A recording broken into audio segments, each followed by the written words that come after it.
मेरी एक समस्या नहीं थी, अनगिनत थी। मैं थोड़ा-सा ब्रीफ़ कर दे रहा हूँ समस्याओं को। मेरे को आईबीएस ऑलमोस्ट 35-38 ईयर्स से था, जब मैं मेडिकल कॉलेज में ही था। उसी समय से मेरा पेट अपसेट हो गया था।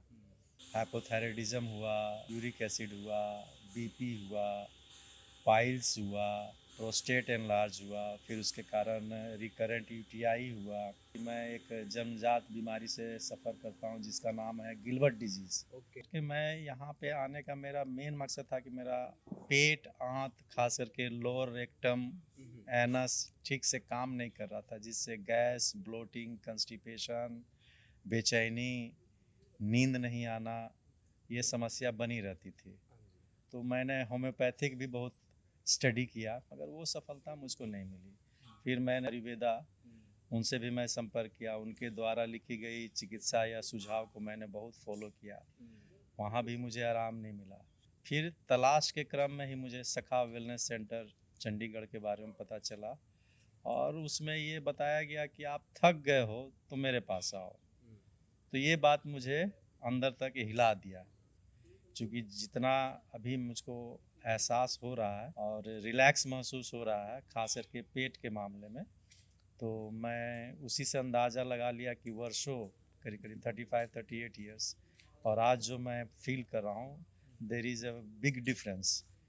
मगर मुझे पूर्ण आशा है कि मैं इस चिकित्सा पद्धति से ठीक हो जाऊंगा और मुक्त हो जाऊंगा। नमस्कार स्वामी जी। जी, और गुड मॉर्निंग सारे सखा वेलनेस के व्यूअर्स को। Thank you. आज हम हमारे एक प्यारे से व्यक्ति हैं जो यहाँ थेरेपी लेने आए हैं, उनका अनुभव जानेंगे उनसे ही। तो पहले स्वामी जी, आप अपना परिचय बताएं, कहाँ से आए, कौन है, आपका नाम क्या है, क्या करते हैं? मेरा नाम हुआ डॉक्टर वीरेंद्र कुमार लाल। मैं एमबीबीएस हूँ, हाँ जी। पेशे से चिकित्सक हूँ, और पटना से आया हूँ, पटना बिहार से आया हूँ। और मैं वहाँ पे मोबाइल हेल्थ यूनिट चला रहा था, लोगों को एलोपैथिक चिकित्सा मुहैया संस्था के द्वारा किया करता था। तो स्वामी जी, आप यहाँ आए सखा वेलनेस सेंटर में, रजनीशपुरम में आए, जी। है ना? यहाँ के माहौल में रहे, तो क्या थी आपकी समस्या और किस थेरेपी के लिए किस कारण से आए? मेरी एक समस्या नहीं थी, अनगिनत थी। मैं थोड़ा सा ब्रीफ कर दे रहा हूँ समस्याओं को। मेरे को आईबीएस ऑलमोस्ट 35-38 ईयर्स से था, जब मैं मेडिकल कॉलेज में ही था। उसी समय से मेरा पेट अपसेट हो गया था। उसके बाद ग्रेजुअली मेरे को हाइपोथायरायडिज़्म हुआ, यूरिक एसिड हुआ, बीपी हुआ, पाइल्स हुआ, प्रोस्टेट एनलार्ज हुआ, फिर उसके कारण रिकरेंट यूटीआई हुआ। ये सब सारी परेशानियां मेरे साथ थी। और इसी बीच में इन जांच के क्रम में मुझे पता चला कि मैं एक जन्मजात बीमारी से सफ़र करता हूं जिसका नाम है गिलबर्ट डिजीज़, ओके। जिसमें हमेशा जॉन्डिस बनी रहती है।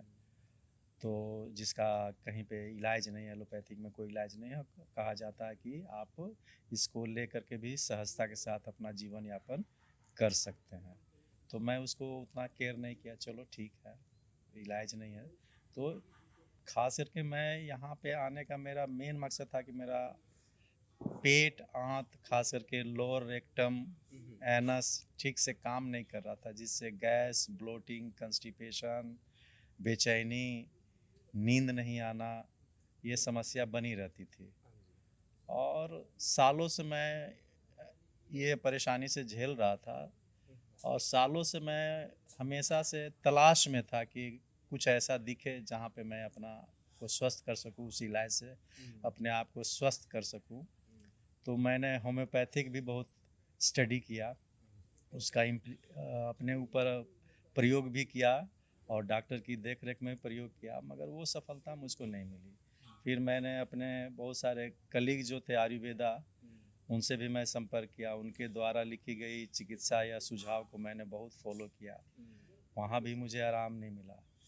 फिर मैंने सोचा कि योगा से कहीं मिले, तो फिर मैं एक जगह न्यूरोथेरेपी में गया, जहाँ पे एक्यूप्रेशर और योगा दोनों को कंबाइन करके थेरेपी दी जाती थी। करीब करीब 50 दिन रेगुलर मैं गया, मगर वहाँ भी मुझको आराम नहीं मिला। फिर तलाश के क्रम में ही मुझे सखा वेलनेस सेंटर चंडीगढ़ के बारे में पता चला, और उसमें ये बताया गया कि आप थक गए हो तो मेरे पास आओ। तो ये बात मुझे अंदर तक हिला दिया, और मैं जब उनका वीडियो क्लिक्स देखा तो पता चला कि वहाँ आपको कोई मेडिसिन नहीं लेना है, कोई डाइट कंट्रोल नहीं करना है, और किसी भी प्रकार का योगा अभ्यास भी नहीं करना है।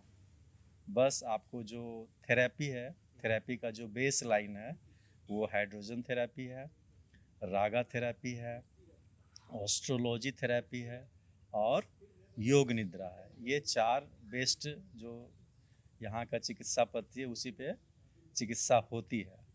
तो मैंने अपना ये बात, अपनी समस्या सखा वेलनेस सेंटर को रखा, तो उन्होंने कहा कि आप अपने बारे में डिटेल्स, उन्होंने अपना एक फॉर्मेट भेजा और उस पर मैंने अपना डिटेल्स दे दिया, और उन्होंने मुझे आश्रम में, ये सखा वेलनेस जो रजनीशपुरम आश्रम में मुझे बुलाया गया 40 दिन के लिए, और मेरा जो थेरेपी की जो कुल अवधि जो कैलकुलेट की गई वो करीब करीब 6 से 9 महीने।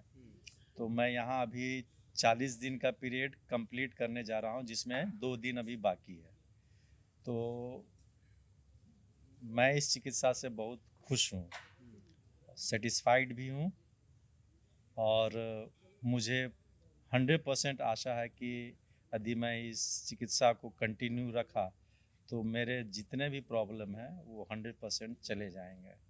क्योंकि जितना अभी मुझको एहसास हो रहा है और रिलैक्स महसूस हो रहा है, खास करके पेट के मामले में, तो मैं उसी से अंदाज़ा लगा लिया कि वर्षों, करीब करीब 35-38 ईयर्स, और आज जो मैं फील कर रहा हूँ, there is a big difference.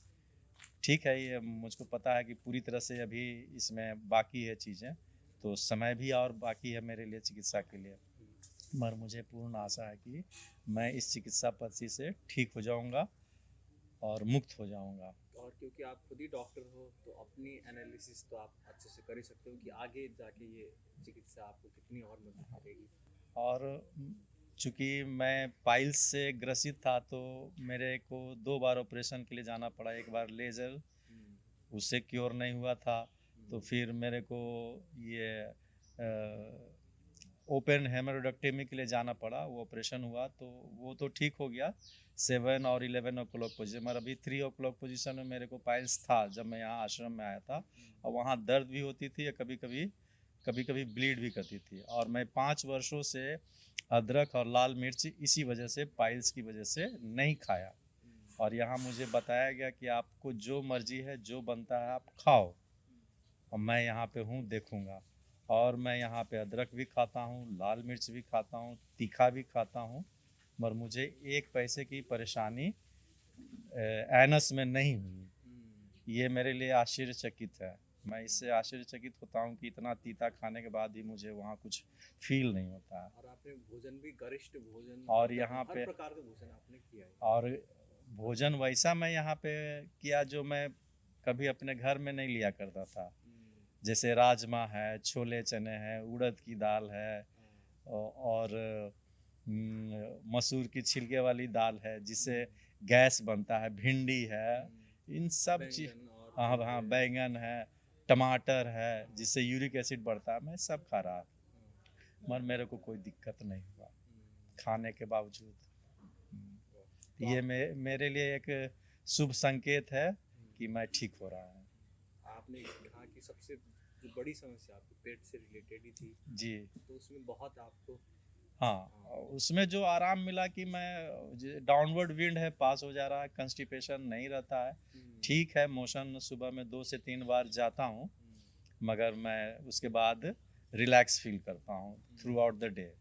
हाँ, उसके बाद मुझको ऐसी कोई परेशानी नहीं होती है कि पेट भरा हुआ है बहुत और गैस ऊपर नीचे चढ़ रहा है, हेडेक हो रही हो, ऐसी इस तरह की कोई समस्या मुझको फील नहीं होती है। तो डॉक्टर साहब आपने अपना अनुभव बताया है यहाँ का, है ना, कि आपको प्रोग्रेस दिख भी रहा है। हाँ, आगे दिख रहा आपका है जी। थेरेपी कंटिन्यू रहेगी घर हाँ से ही, जी, हाँ तो वो भी वहाँ हाँ हाँ हो जाएगा, आपका ही कहना, और हम तो कहते ही है, हाँ, इसलिए आप यहाँ आए हो, जी और वो वादा है जो आपकी पूरी स्टडी हुई है, जी। और आगे जो और लोग हैं जो आपकी जैसी पेट की समस्या से ग्रसित होंगे, जी। आपकी जैसी सिमिलर मेडिकल हिस्ट्री रहे होंगी, जी जी या किसी भी प्रकार का पेशेंट, और आपका डॉक्टर भी हो, तो आपकी बातों में थोड़ा बल सा आ जाता है एक नॉर्मल जी व्यक्ति जी की जी कंपैरिजन में। तो आपको क्या लगता है एक नॉर्मल व्यक्ति को यहाँ थेरेपी लेनी चाहिए, कैसा लगा? Will you recommend this, suggest this? तो चूँकि मुझको सखा जी से पर्सनली हर टॉपिक पे बात हुई थी, चूँकि मैं एक डॉक्टर था तो मैं उनसे बात किया कि अर्थराइटिस जितने भी प्रकार के हैं, लंग्स डिजीज़, आस्थमा हो, क्रोनिक कफ हो, या जो भी प्रॉब्लम लंग्स से रिलेटेड है, उन पे बात किया। फिर मैं उनसे बात किया ये क्या कहता हूँ, पेट संबंधी जितनी भी बातें होती है, बीपी, शुगर, उन पे भी मैं बात किया। इवन दो मैंने ये भी बात किया कि किडनी स्टोन जो बहुत कॉमन है, गॉल ब्लैडर स्टोन बहुत कॉमन है, वो डिज़ोल्व हो जाते हैं कि नहीं। तो सखा ने कहा कि आप करके तो देखो, मरीज़ को आप करवाओ, देखो रिजल्ट मिलता है कि नहीं। तो उन्होंने पूर्ण आश्वासन दिया कि ये आप जो सोच रहे हो सब यहाँ जाएगा। हाँ, उसके साथ समय जुड़ा हुआ है, किसी में 10 दिन भी लग सकता है, किसी में साल भर भी लग सकता है, 6 महीना भी लग सकता है, 2 महीना भी लग सकता है। वो डिपेंड करता है, चूँकि हर का बॉडी अपना अपना अलग अलग है, तो कोई जल्दी रिस्पॉन्ड करता है, कोई लेट से रिस्पॉन्ड करता है। तो ये ज़रूर है कि मैं लोगों को सलाह दूंगा कि अंग्रेजी का तो मैं डॉक्टर हूँ, विरोध नहीं करता अंग्रेजी चिकित्सा का, मगर इस तरह का इलाज यहाँ उपलब्ध है तो ज़रूर यहाँ आ करके अपनी समस्याओं का पूर्णतः निदान पाएँ। ये अच्छा बात है कि आपको किसी मेडिसिन की लेने की ज़रूरत नहीं है, किसी डाइट को कंट्रोल करने की ज़रूरत नहीं, कोई योगा नहीं करना, और आप ठीक हो रहे हो। ये इससे अच्छी बात और क्या जीवन में हो सकती है। और स्वामी जी, ये जो डाइट की बात हो रही है, आप क्योंकि आपने बहुत लंबे समय से, दशकों से आपने अपने भोजन पे कंट्रोल किया है ना? जी। तो यहाँ जो आपका मन का जो स्वास्थ्य है, ये जो प्रफुल्लता है आपका भोजन से, सब यहाँ आनंद का माहौल भी है, ऐसा जी आश्रम जी में शिविर होता है, ध्यान होते, कीर्तन हो, भोजन भी बहुत अच्छा होता है। तो मन के तल पे कैसा आपको प्रफुल्लता महसूस हुई, कैसे महसूस हुआ? चूँकि ये आश्रम ऐसे जगह पे विकसित हो रही है या अभी और विकसित होने वाली है, तो बहुत ही शांत वातावरण है, बहुत आनंदमय है, बहुत रिलैक्स। आपको कोई यहाँ पे ये नहीं है कि कोई हर्डल्स है, आपको जैसे मर्जी वैसे आश्रम में विचरण करिए, जहाँ मर्जी हो वहाँ आप बैठ के आनंद का अनुभव करिए। फिर यहाँ आनंद का और भी तरीके हैं कि यहाँ हमारा शाम को ये कीर्तन होता है, भजन होता है, और लोग नाचते हैं, झूमते हैं, आनंद का अनुभव करते हैं। तो मैं भी उसमें पार्टिसिपेट करता हूँ और मुझे आनंद मिलता है, इंजॉय करता हूँ उनके साथ, और उनके साथ अपनी शेयरिंग भी है, अच्छा लगता है। और ये एक ऐसा वातावरण है कि जो आपको घर पे या पड़ोस में आपको नहीं मिल सकता। और मतलब फूड के तल पे भी जो आपने भोजन तो किया, जी। एक आपको शारीरिक वो तो हुआ आराम, पर मन के लेवल में भी उसने असर किया, तो भोजन हाँ, मन पे यही असर हुआ कि अब मुझको वो डर नहीं है कि मैं खाऊंगा तो मेरे को दिक्कत होगी। तो वो डर जो गया, वो बहुत अच्छी बात है, डर को जाना जरूरी है। बड़ी जी आपकी तरक्की हो सकती है, हाँ, बहुत बड़ा रिजल्ट है। हाँ, तो डर यदि आपका समाप्त हो गया भोजन के प्रति, तो इससे अच्छी बात क्या हो सकती है। और यहाँ पे एक और बहुत अच्छी बात मुझको लगी कि मैं यहाँ कोई आरओ का पानी नहीं पीता हूँ, ना यहाँ पे कोई आरओ का पानी पीते हैं, और बोरिंग का सीधा पानी आता है, उसको पीता हूँ और कोई दिक्कत नहीं। ये भी बहुत आश्चर्यचकित करती है कि आप बोरिंग का पानी पी रहे हो और अनाप शनाप खा रहे हो मतलब दूसरे के हिसाब से, और आपको कुछ हो जाएगा। मगर ऐसा कुछ इतने दिनों में 38 दिन हो गया आज, तो मेरे को कोई ऐसा ना डायरिया हुआ, ना इनडाइजेशन हुआ, ना वोमिटिंग हुआ, ना हार्ट बर्न हुआ, कुछ नहीं इस प्रकार का फील आया। तो मुझको लगता है कि ये सब चीज़ जीवन का जो पुरानी पद्धतियाँ थी, जहाँ लोग अपना नॉर्मल वाटर पीते थे, आज आरओ का पानी पी के भी स्वस्थ महसूस नहीं कर रहे हैं, तो कहीं ना कहीं कुछ तो है छुपा हुआ कि कुछ हम छोड़ रहे हैं अपना चीज़, उसको अभी भी समय है, उसको स्वीकार कर लीजिए। और थोड़ा दर्शकों को बता दूं, हम बोरिंग के पानी पीते हैं, अच्छा पानी, पर वो है अच्छा पानी क्योंकि इतनी जी नीचे से आती है, यहाँ का चिल्ड वाटर होता है, खुद जी में वो ऑर्गेनिक। मैं तो इसमें नहाने की भी सलाह देता हूँ, यहाँ आए नहाए, पूरा डिटॉक्स हो जाए। और भोजन तो अनाप शनाप वो इसलिए कि वो डाइटिशियन के हिसाब से हाँ, सोचे तो अनाप डाइटिशियन शनाप के हिसाब से वो जी अनाप जी शनाप ही लगता है, हाँ, पर जीवन के हिसाब से तो संपूर्ण भोजन है। संपूर्ण भोजन है, इसमें कोई शक नहीं है। हाँ और दूसरी बात स्वामी जी, आप डॉक्टर हो तो आप और देख पाएंगे, क्या इस थेरेपी में कोई साइड इफेक्ट है या साइड इफेक्ट नज़र आया है? क्योंकि हर थेरेपी में कोई साइड इफेक्ट नज़र आती है, एलोपैथी में खासकर। इतना दिन में तो मुझको एक पैसे का भी कोई साइड इफेक्ट नहीं महसूस हुआ। शुरू के फेज में 10 दिन थोड़ा सा लगा कि अपसाइड डाउन जैसा, मगर फिर ये अपने आप ख़त्म होने लगा हर गति चीज़। पकड़ी। हाँ, ऑटो ख़त्म हो गया। नींद की मेरी जो समस्या थी, करीब करीब मुझको नींद की समस्या को ख़त्म होने में कम से कम 25 दिन लगा। उसके बाद धीरे धीरे ग्रेजुअली वो नींद अभी सुधार की तरफ बढ़ चुका है और लगता है कि वो सुधर जाएगा। तो ये भी बहुत बड़ी बात है क्योंकि जो कोई भी मेडिकल थेरेपी करते हैं या दवाई लेते हैं, उसके साथ बेनिफिट के साथ एक बहुत बड़ा साइड इफेक्ट जुड़ा हुआ होता है। जी तो यहाँ ऐसा कुछ जी नहीं नहीं नहीं, तो 38 डेज में तो मैं तो नहीं कुछ महसूस किया ऐसा कि कोई दिक्कत हो गई किसी भी प्रकार का। हाँ, क्योंकि जितना मैं एलिमेंट्स लेके आया था उस हिसाब से यदि मैं उस सबको फॉलो भी करूँ तो मेरे को कुछ ऐसा एहसास नहीं हुआ। और आप जो पहले अगर कोई मेडिसिन का सेवन कर रहे थे वो तो नेक्स्ट डे से ही मेरी बंद हो गई थी। यहाँ पे जो मैं मेडिसिन लेते हुए यहाँ चला था तो वो नेक्स्ट डे से ही थायराइड की दवाई बंद हो गई और बाकी कंप्लेन के लिए मैं होम्योपैथिक दवाई लेता था, एक नहीं कम से कम 10-12 किस्म का, वो टोटल मैंने नेक्स्ट डे से बंद कर दिया और आज तक एक बार भी मैं नहीं लिया। और आशा करता हूँ कि ये आप जीवन भर ऐसे रहे, कोई भी दवा की मैं आशा करता हूँ कि सखा द्वारा जो भी दिशा निर्देश जारी होगा उसके अनुसार चलूँगा और अपना पूर्ण स्वास्थ्य प्राप्त करूँगा। धन्यवाद स्वामी जी, थैंक आपके यू। अनुभव मुझे भी, हमारे व्यूअर्स को भी बहुत अच्छा लगा होगा और आपकी इससे इंस्पिरेशन भी मिलेगी कि जो हमारे सखा वेलनेस की बात सुनते हैं जी आपने जैसे सुना वो आगे बढ़ पाएंगे अपने स्वास्थ्य की जर्नी में, एक यात्रा कर पाएंगे, एक अच्छी यात्रा कर पाएंगे और अपने जीवन को आपके जैसे प्रफुल्ल होके, है ना, बेफिक्र होके, बिना डर के किसी चीज़ के जी पाए, यही हमारी हमेशा कामना रहती है। और आगे की आपकी यात्रा के लिए शुभकामनाएं। Thank you.